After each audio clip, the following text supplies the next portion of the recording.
नमस्कार दोस्तों, स्वागत है आप सभी का हमारे चैनल रीडिंग ब्रेन में। आज की वीडियो में हम देखेंगे कि दशमलव वाले संख्याओं को भाग कैसे किया जाता है।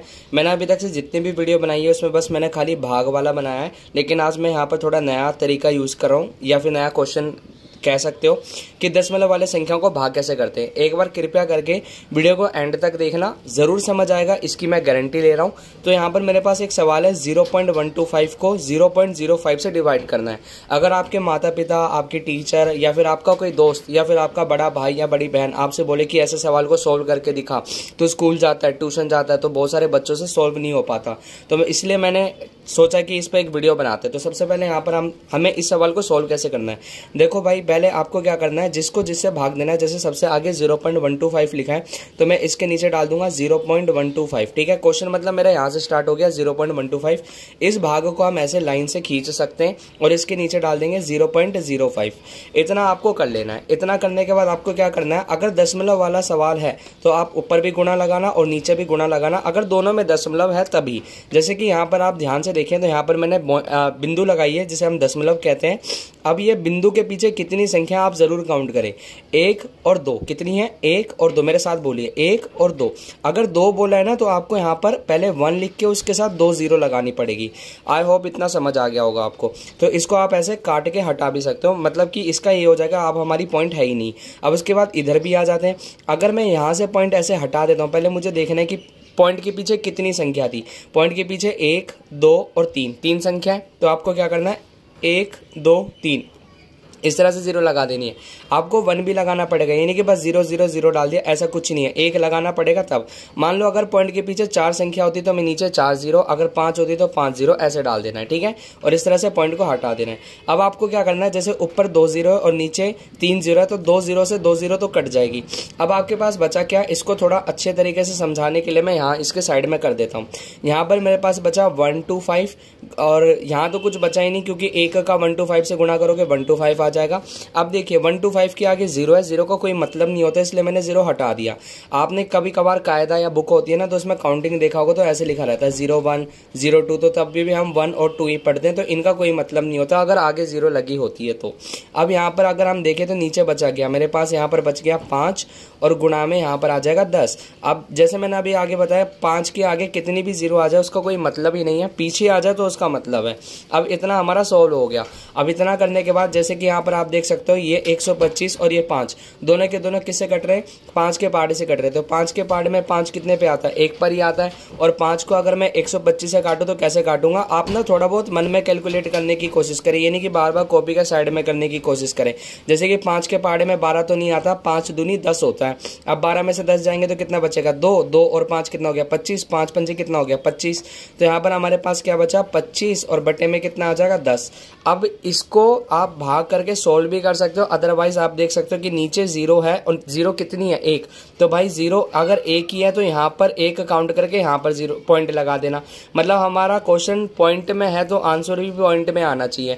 तो अगर मैं इसको काटूंगा तो मेरा फाइनल आंसर आएगा 2.5। अगर आपको ये चेक करने की 2.5 कैसे आया तो मैं इसको भाग करके दिखा देता हूँ। तो यहाँ पर मेरे पास 25 अंदर आ जाएगा और 10 यहाँ पर आ जाएगा। 10 दूनी कितना होता है, 20। 25 में से 20 गए, कितना बचा, 5 और पॉइंट लगाएंगे तो कितना आएगा, 0 और 10 पंजे कितना हो जाएगा, 50। तो देख सकते हैं 2.5 आ गया। तो इस तरह से आप भाग वाले सवाल का भाग में आंसर दे सकते हैं। एक और कोशिश करते हैं समझने की, ताकि आपके डाउट बिल्कुल खत्म हो जाए। तो यहाँ पर मैं दूसरा पार्ट लिख के इसको सोल्व करता हूँ। एक एक सवाल ले लो, जैसे कि 1.245 और डिवाइडेड बाय 1.50। अब थोड़ा अलग सा बनाने की कोशिश की है मैंने। तो यहाँ पर मेरे पास सवाल है, इस सवाल को कैसे सोल्व करते हैं, आपको क्या करना है, सवाल को दोबारा लिखना है 1.245 और डिवाइड को हम ऐसे भी कर सकते हैं और 1.50 आ जाएगा। फिर मैंने आपको क्या सिखाया कि अगर दोनों तरफ जैसे ऊपर और नीचे दोनों तरफ पॉइंट है तो ऊपर और नीचे गुणा लगा दीजिए। पॉइंट के पीछे कितने डिजिट है, 1 और 2। अगर आपने काउंट कर लिया तो पहले पॉइंट को हटा दीजिए। पॉइंट के पीछे अगर 2 डिजिट है तो ऊपर जाइए और ऊपर 2 0 लगाइए। ठीक है, इस तरह से। अब इसके बाद यहाँ पर देखिए पॉइंट के पीछे कितनी है, 1 2 3, 3 संख्या है तो नीचे कितनी 0 आ जाएंगी, 3 0 आ जाएंगी। इतना आ गया होगा समझ में आपको। 2 0 से 2 0 कट गई। अब थोड़ा और साफ सुथरा लिखने के लिए हम क्या करते हैं, यहाँ पर इसको लिख लेते हैं 1 2 4 5 गुणा में यहाँ पर 1 बचा जिसका कोई मतलब ही नहीं है, तो इसलिए मैं इसको हटा देता हूँ। अब नीचे क्या बचा हमारे पास 150, तो यहाँ पर हम लिख लेते हैं 150 गुणा में कितना आ जाएगा 10 आ जाएगा। अब यहाँ तक हम पहुँच चुके हैं, ठीक है। अब यहाँ तक पहुँचने के बाद अब हम देखेंगे कि कौन किससे कट रहा है। जैसे कि ये पूरे की बात करूँ और ये पूरे की बात करूँ तो ये दोनों किससे कट जाएंगे, 3 से भी काट सकते हो, 5 से भी काट सकते हो। तो मैं इसे 3 से काट लेता हूँ, जैसे कि, या फिर 5 से काट लो। जैसे कि 5 के पहाड़े में 15 आता है, 3 पे 5 दिया 15 और 0 का 0 यहाँ पर आ जाएगा, ठीक है।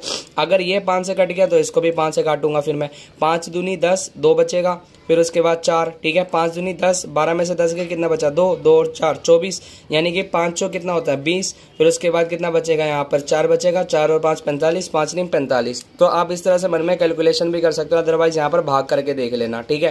तो 249 आया और यहाँ पर क्या है 10 है। अब उसके बाद देखो, अगर ये दोनों अभी भी कट रहे तो काट सकते हो। जैसे कि मुझे पता है ये 3 के टेबल से कट जाएगा, 3 8 जा 24 और 3 3 जा 9, 3 8 जा 24, 3 3 जा 9। अगर मैंने इसको 3 से काटा तो नीचे भी कहीं 3 से कटना चाहिए, तो ये कट गया, 3 10 जा 30। अब मेरे पास आया क्या, यहाँ पर मैं लिख देता हूँ साफ सुथरा 83 है और नीचे कितना है 10 है और 10 है। तो 10 और 10 होता है हमारा 100, है ना। 10 को 10 से गुणा करोगे तो 100 ही आएगा। अब इतना करने के बाद यहाँ पर एक चीज़ देखो कि भाई पॉइंट कितना है, मतलब जीरो कितने, 1 और 2, 2 जीरो है ना। अब यहाँ पर काउंट कर लो 1 और 2, 2 काउंट करने के बाद पॉइंट यहाँ लगा देना, तो यहाँ पर हमारा आंसर आएगा 0.83 आंसर, ठीक है। अगर आपको नहीं समझ आया तो एक बार मैं यहाँ पर भाग करके दिखा देता हूँ। तो ये मेरा 83 और ये मेरा 100, भाई 100 के टेबल में 83 नहीं आता तो 0 पॉइंट डाल देंगे, तो यहाँ 0 आ जाएगा। 100 अट्ठे कितना होता है 800, 0 ये और 3 ये कट गया, पॉइंट हटाएंगे तो नीचे 0, 100 या 300। तो इस तरह से हमारा आंसर आया 0.83। आई होप आपको दशमलव वाले भाग जो हो गए वो आपको समझ आ गए होंगे। तो वीडियो भाई अच्छी लगी हो, इन्फॉर्मेटिव लगी हो तो लाइक करना, चैनल को सब्सक्राइब करना। ऐसी इन्फॉर्मेटिव वीडियो मैं टाइम टू टाइम लाता रहूँगा। मिलते हैं अगली वीडियो में, तब तक के लिए धन्यवाद। जय हिंद।